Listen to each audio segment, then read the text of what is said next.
नमस्ते। स्व समीक्षा में आप सभी का हार्दिक स्वागत है। रिसेंटली घाटकोपर में जैन कम्युनिटी और कुछ मराठी ब्राह्मणों के बीच में घटना होती है। उस घटना में प्रसाद वेद पाठक नाम का जो मराठी शख्स था, वो जैन लोग को ये कहता है कि हम तो बकरी की और मुर्गी की भी बलि देते हैं। क्या सोसाइटी में हम इस तरह के बलि देंगे तो क्या चलेगा क्या आपको?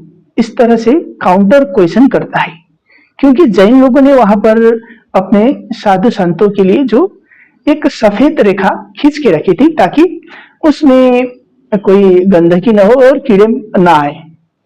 बात यह है कि उस वेद पाठक व्यक्ति को अगर जैन लोगों से परेशानी थी तो वो सीधे तौर पर अपनी बात रख सकता था। जो रेखा खींची है वो हमें पसंद नहीं है, ये हटाओ करके ये प्रेम से बोल सकता था। पर जिस तरह इसने एक उदाहरण दिया कि हम बकरी की बलि देते थे, मुर्गे की बलि देते हैं, क्या हम देंगे तो चलेगा क्या? अगर आप देखेंगे सोशल मीडिया में बहुत सारे इस तरह के ब्राह्मण मिलेंगे आपको, जो खुद को अहिंसक, शाकाहारी, हिंदू धर्म के संरक्षक, यहां तक कि इस वेद पाठक के तो सरनेम में ही वेद लगा हुआ है। इस तरह के ब्राह्मण होते हैं जहां खुद को ज्ञानी के रूप में दिखाते हैं और एक जैन कम्युनिटी के सामने ये बताने की कोशिश कर रहा है हम तो बकरे का मटन भी खाते हैं और मुर्गे का भी। अपने सरनेम जिस तरह इसने वेद पाठक बताया है, जो वेदों का उल्लेख है सरनेम में, अगर कर्म से कोई ब्राह्मण अपने जाति का सरनेम रखता,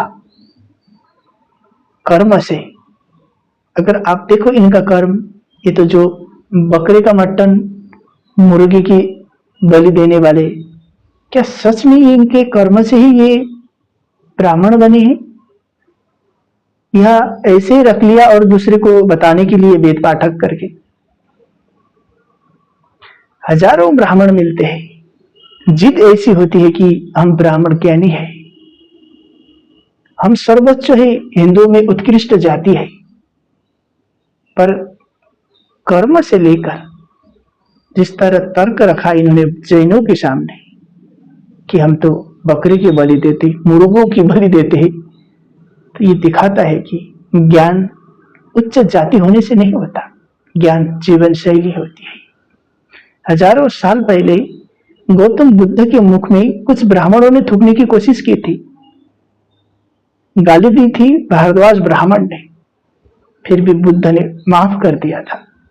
महाराष्ट्र में केवल वेद पाठक जैसे ब्राह्मण ही नहीं, हिंदू के हृदय सम्राट जो बाल ठाकरे जैसे लोग थे, वो भी गालीबाजी थे। कभी यूपी बिहारी को गाली देते थे, कभी गुजराती को, फिर भी मराठी लोग हिंदू के हृदय सम्राट बोलते थे। बात यह कि हिंदू धर्म में कैसे लोगों को हिंदुओं का हृदय सम्राट बोले, ये अभी तक इन्हें पता नहीं। आप स्वामी विवेकानंद को हिंदू हृदय सम्राट माने या बाल ठाकरे जैसे लोग जो हर किसी को गाली धमकी देने वाले, हिंदुओं का अंदर ही इस तरह का भेदभाव करने वाले व्यक्ति को हिंदू हृदय सम्राट माने?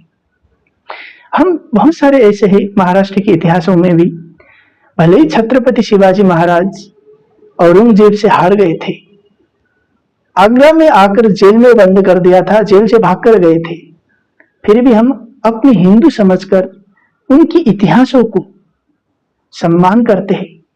यहां तक कि उनके पिता तो मुसलमानों के आर्मी में थे, छत्रपति शिवाजी महाराज के, फिर भी हम उस चीज को उल्लेख नहीं करते। हम सोचते हैं कि मराठा की बेइज्जती हो जाएगी, भाई चलो क्या बोलना।